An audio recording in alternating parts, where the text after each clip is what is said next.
And ఇప్పుడు వేదిక మీదకి ఎవరిని పిలుద్దాం? ఓ లేడీ లక్ని పిలుద్దాం. వరుసగా సినిమాలతో సూపర్ హిట్లు అందుకుంటూ అండ్ మన హీరోయిన్ గారు ఇప్పుడు వేదిక మీదకి రాబోతున్నారు అనమాట. సో అద్భుతమైన హిట్ అందుకున్న మన రాకాస హీరోయిన్ గారు. నిహారిక గారు మీరు హీరోయిన్ నాకు తెలుసు. మా హీరోయిన్ నేను పిలవాలని వచ్చాను అంతే. మీరు అందరు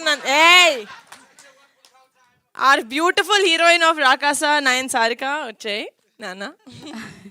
ఓకే ఓకే హీరోయిన్ని పిలవడానికి ఒక హీరోయిన్, ఒక బ్యూటిఫుల్ ప్రొడ్యూసర్ ఆవిడ వేదిక మీద రావడం జరిగింది. Thank you Niharika garu, thank you so much.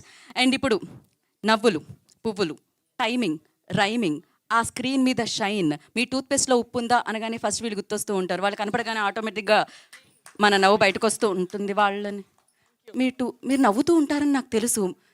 కాదు అంటే మిమ్మల్ని పిలిచాను. మా సూపర్ ఎంటర్టైనర్స్ వెన్నెల కిషోర్ గారు అండ్ గెటప్ శ్రీను గారు నేను పిలవాలి కదా. ఎందుకు అందరు అపార్థం చేసుకుంటారు నన్ను? Okay okay cool. సో ఎంత మంచి ప్రొడ్యూసర్ గారు అండి. ఆవిడ హీరోయిన్నే కాదు, సో వాళ్ళిద్దరిని కూడా డెఫినెట్గా వాళ్ళిద్దరు లేకపోతే రాకాసని మనం ఉంచలేం కాబట్టి ఆవిడ స్వయంగా వచ్చి మన పిలవడం జరిగింది. ఇప్పుడు ఇక రాకాస ఆయన రకరకాల ఎక్స్ప్రెషన్స్తో మనల్ని నవ్వించారు. అసలు ఆయన మ్యాడ్నెస్, సినిమా మ్యాడ్నెస్ మామూలుగా ఉండదన్నమాట. అందుకనే సినిమాల మీద సినిమాలు, బ్లాక్ బస్టర్ హిట్లు అందుకుంటున్న మన హీరో గారు.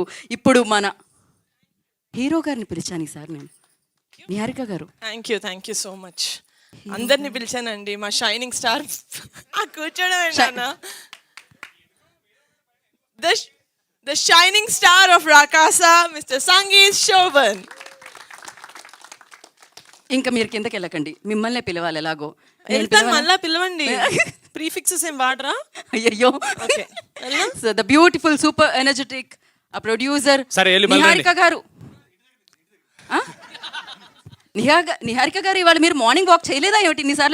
మీరు మార్నింగ్ వాక్ చేయలేదా ఏంటి? ఇన్నిసార్లు ఎక్కి దిగుతున్నారు.